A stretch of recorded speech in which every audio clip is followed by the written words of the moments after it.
எதுவுமே தெரியாம தான் வண்டி எடுத்து ரெடியா வந்து என்ன டிராப் பண்றேன்னு சொன்னீங்க.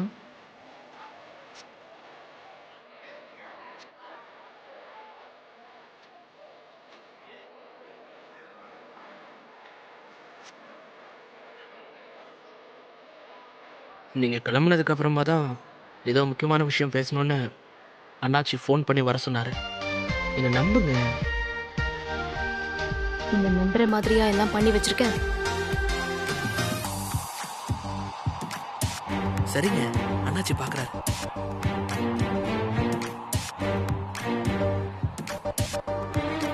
இங்க வந்து உன் கூட நிக்கிறேன், சிரிக்கிறேன், மாலையை மாத்திக்கிறேன்னா ரொம்ப கனவெல்லாம் காணாத. புரியுதா? புரியுது.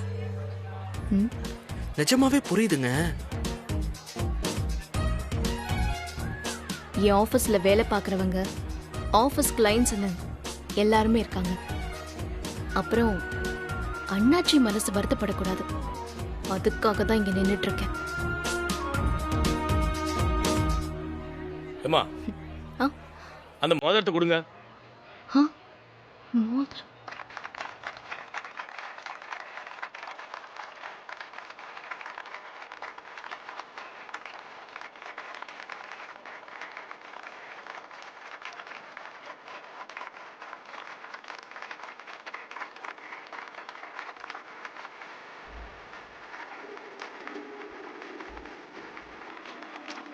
மாப்பிள, என்ன பார்த்துட்டு இருக்கீங்க? மோதிரத்தை போட்டு விடுங்க.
இந்த மோதிரத்தை வீட்டுக்கு போனதும் நான் கழட்டி வச்சிருவேன். நீயும் கழட்டி வைக்கணும். ஏங்க, அப்புறம் அண்ணாச்சி, உங்கள் ஆஃபீஸில் வேலை பார்க்குறவங்க அவங்களாம் கேட்க மாட்டாங்களா? என்னங்க? ஆ, சரிங்க, எல்லாரும் பார்க்குறாங்க.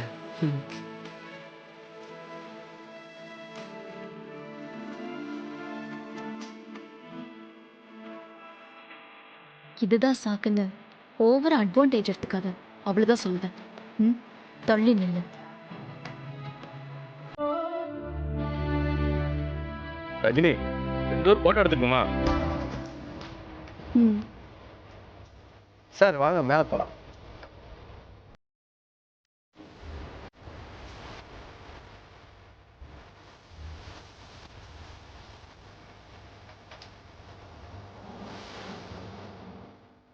சார் கொஞ்சம் சேர்ந்து நில்லுங்க சார். ஆ, அவரு தான். ம்ஹும். யாராச்சும் சொல்ல மாட்டாங்களான்னு தானே வெயிட் பண்ணிட்டு இருக்கேன். அப்படி இல்லைங்க. சார் இன்னும் கொஞ்சம் சேர்ந்து நில்லுங்க சார். இன்னும் கொஞ்சம் பக்கத்தில் போங்க. மேம் நீங்களும் கொஞ்சம் கிட்ட வாங்க. வாங்க மேம். ஸ்மைல்.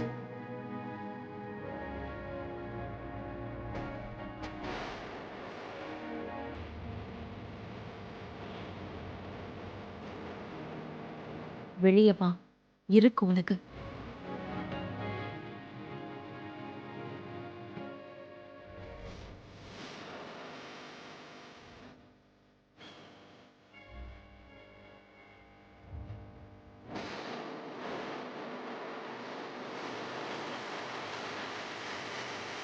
சார்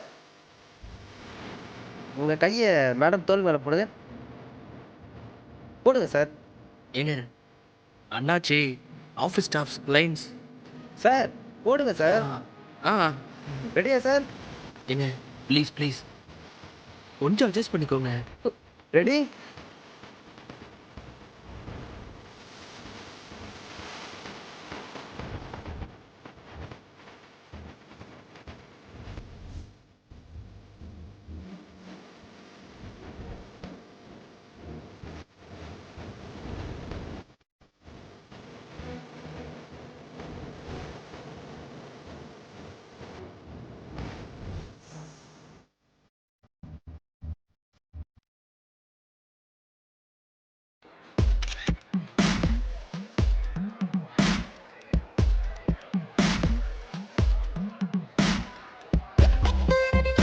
அதான் போட்டோ எடுத்தாச்சுல்ல, ஒழுங்கு மரியாதை கையெடு.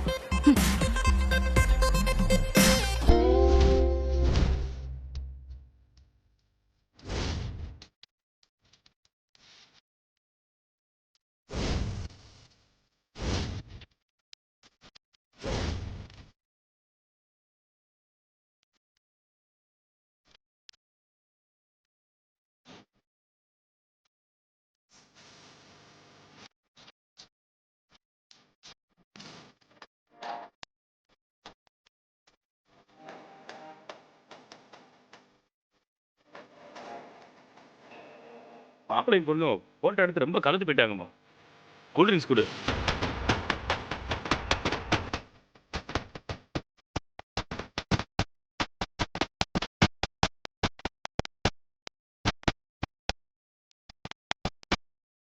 மாப்பிள்ள 2 ஜூஸ் கிடையாது, ஒரே ஜூஸ் தான்.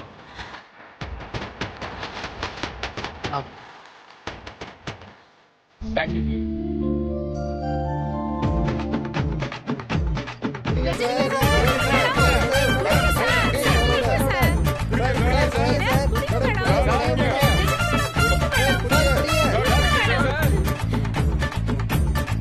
ஏங்க யாரும் பார்க்குறாங்க.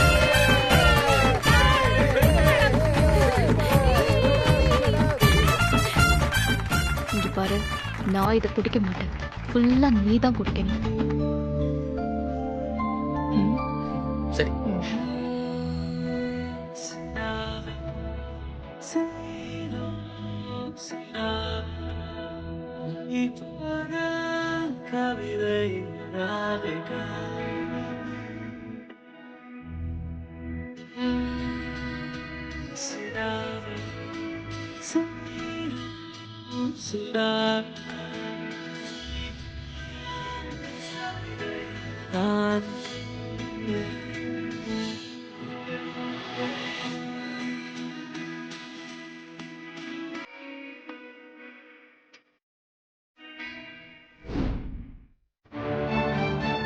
மா, என்னடி இதோ இப்ப வரேன்னு சொல்லிட்டு போயிட்டு இவ்ளோ லேட்டா வர?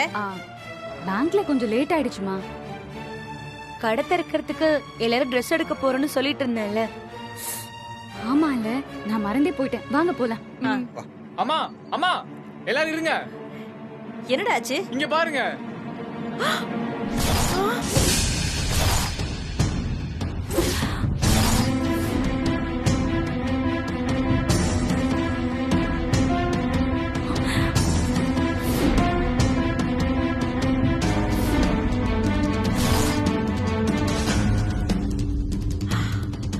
ஐயோ, என்னடா இது? அண்ணாச்சி ஃபங்க்ஷன் கூப்பிட்டான்னு போனான்ல, அந்த ஃபங்க்ஷன் தான். பாத்தீங்கல்ல?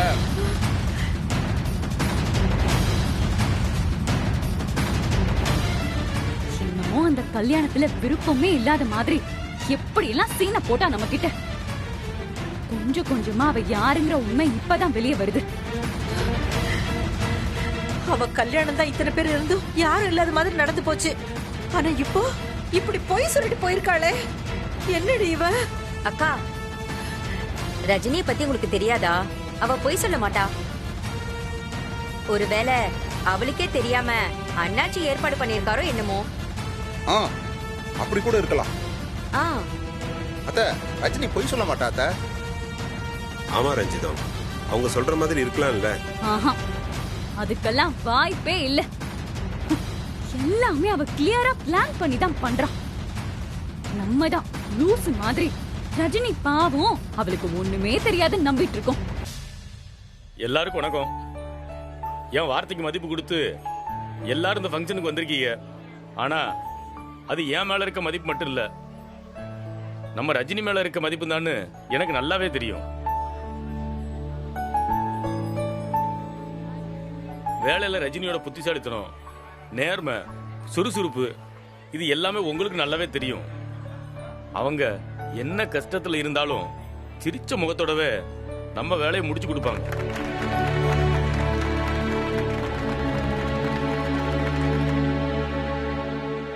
எந்த வேலையை செஞ்சாலும் நான் தான் இதை செஞ்சேன்னு சொல்லாம கூட இருக்கிறவங்களுக்கும் அந்த கிரெடிட்டை கொடுப்பாங்க.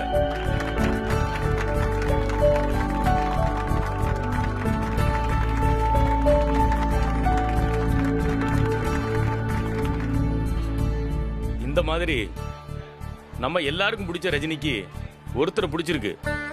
அவர்கிட்ட அப்படி என்ன ஸ்பெஷல்? அதே மாதிரி ரஜினி ஐய அவருக்கு பிடிச்சிருக்குன்னு தெரிஞ்சுக்க நான் ஆசைப்படுறேன். ரஜினியை பத்தி பார்த்திவனும், பார்த்திவனை பத்தி ரஜினியும் பேசுவாங்க.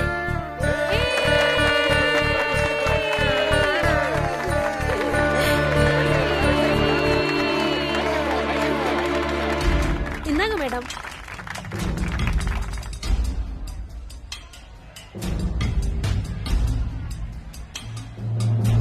ரஜினி, முதல்ல நீ சொல்லுமா.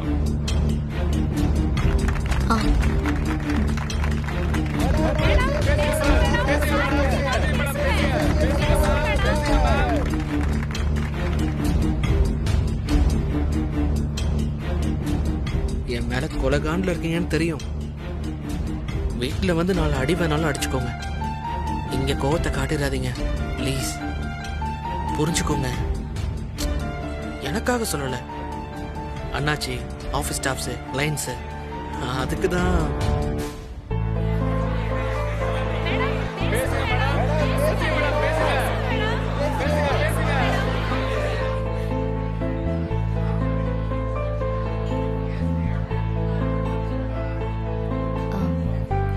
பார்த்திபன்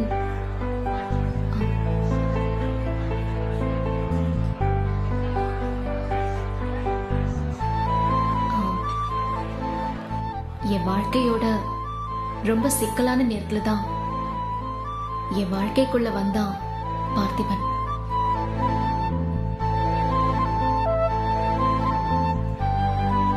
அவன் எல்லாத்தையும் சரி செஞ்சான், என்னை சிரிக்க வச்சான். அவன் கூட பழகிற யாருமே அவனை வெறுக்க முடியாது. எப்படிப்பட்ட இரும்பு மனசையும் திறக்க வைக்கிற அவனோட அன்பான சிரிப்பு, அதுதான் அவனோட மந்திர சாவி.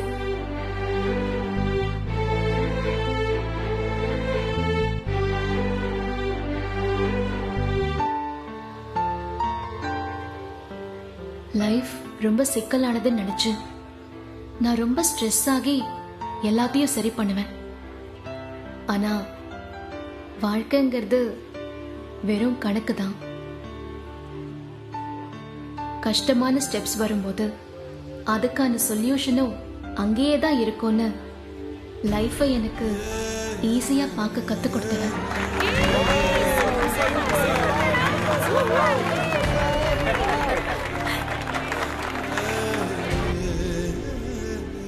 வாழ்க்கைங்கிறது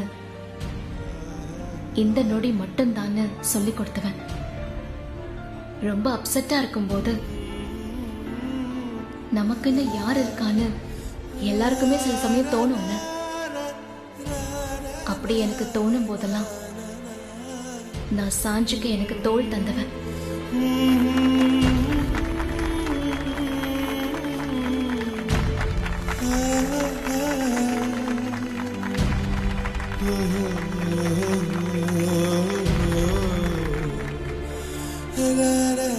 பார்த்திபன் எப்பவுமே என்ன ஏஞ்சல்னு சொல்லுவான்.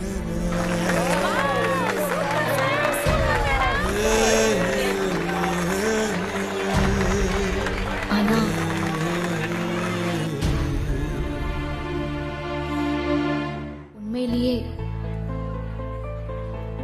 பார்த்திபன் தான் என் வாழ்க்கையில வந்த ஒரு தேவதூதன்.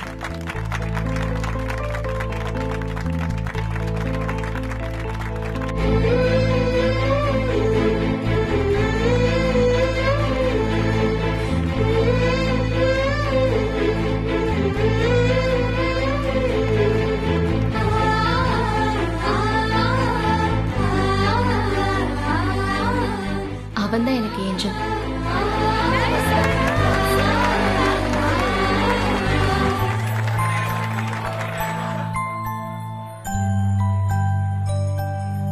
பார்த்திபா, இப்ப நீ சொல்லு.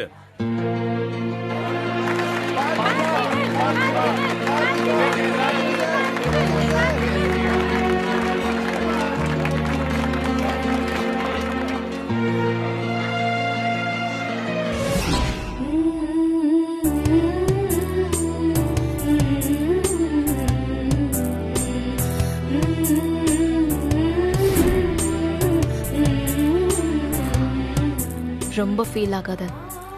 நான் தெரியுங்க, அண்ணாச்சி, ஆஃபீஸ் ஸ்டாஃப், கிளைண்ட்ஸ், அதுக்காக தானே பேசுனீங்க. இது எதுவுமே உண்மை இல்லை அதானே?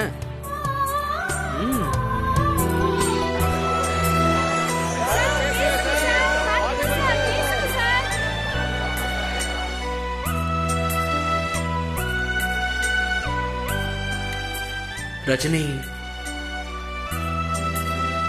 ரஜினி எனக்கு ரொம்ப பிடிக்கும்.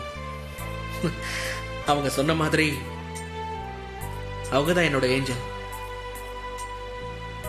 ஆனா இப்ப வரைக்கும் அவங்கள ஏன் பிடிக்கும்னு நான் ரஜினி கிட்ட கூட சொன்னதே இல்லை. இன்னைக்கு இந்த வாய்ப்பு கிடைச்சது எனக்கு சந்தோஷமா இருக்கு.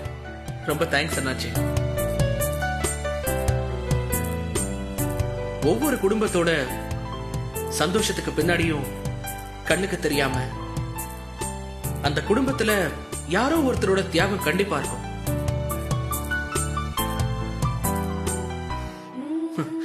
ரஜினியோட குடும்பத்துல அந்த இடத்துல ரஜினி தான் இருக்காங்க. அதான் இவங்க கிட்ட எனக்கு ரொம்ப பிடிச்ச விஷயம். எல்லார்கிட்டயுமே ரொம்ப அன்பா பாசமா இருப்பாங்க. இந்த உலகத்துல 2 விதமான மனுஷங்க இருப்பாங்க. ஒன்னு சக்சஸ்ஃபுல் பீப்புள், தனக்கு என்ன வேணுமோ இந்த சொசைட்டில இருந்து எடுத்துக்கிறவங்க. 2 யூஸ்ஃபுல் பீப்புள், எந்த எதிர்பார்ப்பும் இல்லாம நல்லது மட்டுமே செய்யணும்னு நினைக்கிறவங்க. அதுல ரஜினி 2வது குரூப்.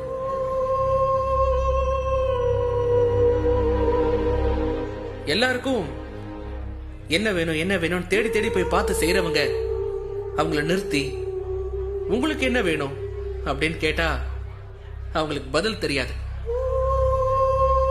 ரஜினியும் அப்படிதான். தனக்கு என்ன வேணும் ரஜினிக்கே தெரியாது.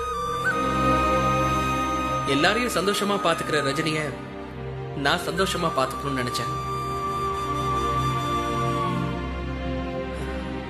அண்ணாச்சி சொன்ன மாதிரி வேலையில ரொம்ப தெளிவா திறமையா வேலை செஞ்சு ஸ்ட்ராங் அண்ட் இண்டிபெண்டன்ட் விமனா தானே ரஜினி உங்களுக்கு தெரியும்.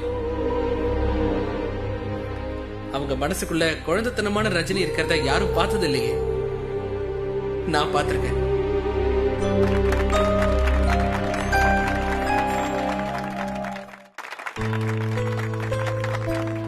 அத பத்திரமா பாத்துக்கணும்னு ஆசைப்பட்டேன்.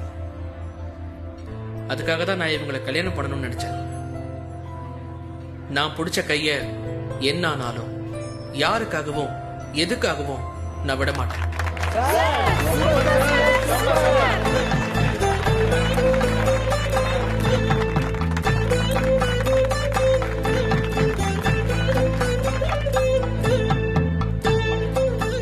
புராணங்கள்ல தேவதைகளை பத்தி நிறைய படிச்சிருக்கேன். நான் நேர்ல பார்த்த என்னோட தேவதை ரஜினி தான்.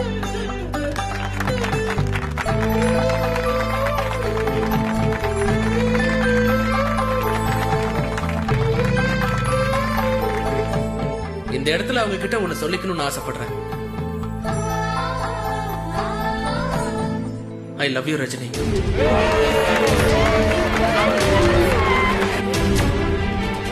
போறேன்